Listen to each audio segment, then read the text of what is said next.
Hi friends, எல்லாம் எப்படி இருக்கீங்க? இன்றைக்கி நம்ம வந்து இட்லி பொடி கார தோசை பண்ணலாம். எப்படின்னு பார்க்கலாமா? 1 2 3 கரண்டி போதும் ஃப்ரெண்ட்ஸ். இதில் என்ன பண்ணோம், நம்ம இட்லி பொடி அரைச்சி வச்சுருக்கோம்ல, நம்ம இட்லி பொடி நம்மளுக்கு நல்லாயிருக்கும், ரொம்ப டேஸ்ட்டாக இருக்கும். நீங்கள் ட்ரை பண்ணுங்கள், வீட்டில் செஞ்சு பாருங்கள். அவ்வளோதான் ஃப்ரெண்ட்ஸ்.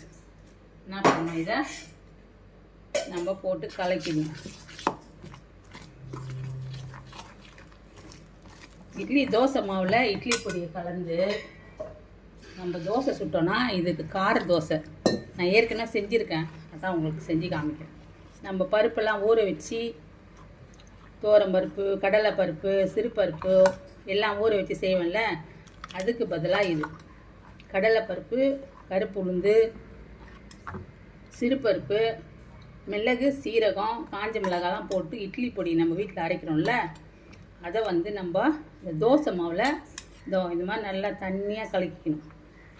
இங்கே பாருங்கள், எவ்வளோ நம்ம தண்ணியாக கலக்கிறோமோ அவ்வளோ மொறுப்பாக வரும் தோசை. இப்போ உங்களுக்கு தோசை விட்டு காமிக்கிறேன் பாருங்கள், பார்த்தீங்களா? தோசை கல்லில் ஒட்டக்கூடாதுன்னா நம்ம இது மாதிரி வெங்காயத்தை கட் பண்ணி நம்ம இப்படி தேய்ச்சிட்டோம்னா தோசை கல்லில் ஒட்டவே ஒட்டாது. தோசைக்கல் காஞ்சிச்சு. நம்ம இப்போது தோசை ஊற்றலாம் ஃப்ரெண்ட்ஸ்.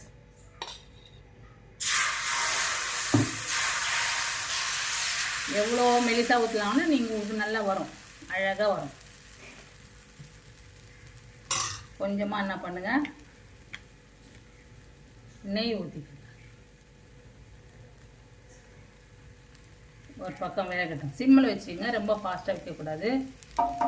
இட்லி பொடி கார தோசை சூப்பராக இருக்கும். வீட்டில் செஞ்சு பார்த்து பிள்ளைங்களுக்கு கொடுத்துட்டு சாப்பிட்டுட்டு சந்தோஷமாக இருங்க. இப்போ நான் திருப்பி போட்டு உங்களுக்கு காமிக்கிறேன் பாருங்கள். இதுக்கு வந்து நான் தேங்காய் சட்னி அரைச்சிருக்கேன். உடைச்ச கடலை, பச்சை மிளகாய் போட்டு தேங்காய் சட்னி அரைச்சிருக்கேன். நல்ல உடம்புக்கு நல்லது, ஹெல்த்து. எல்லா பருப்பும் கலந்துருக்குல்ல. கார தோசை வந்து ஊற வச்சு செய்வாங்க, நான் வறுத்துட்டு அதில் மாவில் போட்டு செய்கிறேன். அதான் ஈஸி மெத்தடு. நம்ம ஊற வச்சு லேட் ஆகும், இது உடனே நம்ம போட்டு எடுத்துக்கலாம். பாருங்கள் ஃப்ரெண்ட்ஸ், திருப்பி போட்டாச்சு. சூப்பராக வரும், கவலையே பட்ட தேவையில்ல. இது கொஞ்சம் சிம்மில் வச்சா தான் நல்லா மொறுன்னு இருக்கும் ஃப்ரெண்ட்ஸ். சிம்மில் வச்சு நம்ம தோசை எடுத்துக்கலாம். எல்லாத்தும் அடங்கியிருக்கு, எல்லா பசங்க சாப்பிடுவாங்க, உடம்புக்கு ரொம்ப நல்லது. இந்த தோசை வீட்டில் ட்ரை பண்ணுங்கள் ஃப்ரெண்ட்ஸ். தோசை ரெடி ஆகிடுச்சுங்க ஃப்ரெண்ட்ஸ், பாருங்கள் நல்லாயிருக்கும். சட்னி ரெடி ஆகிடுச்சு. செஞ்சு சாப்பிட்டு பாருங்கள். லைக் பண்ணுங்கள், சப்ஸ்கிரைப் பண்ணுங்கள். சந்தோஷமாக இருங்க, பிள்ளைங்களுக்கு கொடுங்க. Thank you friends. அடுத்த வீடியோ பார்க்கலாம்.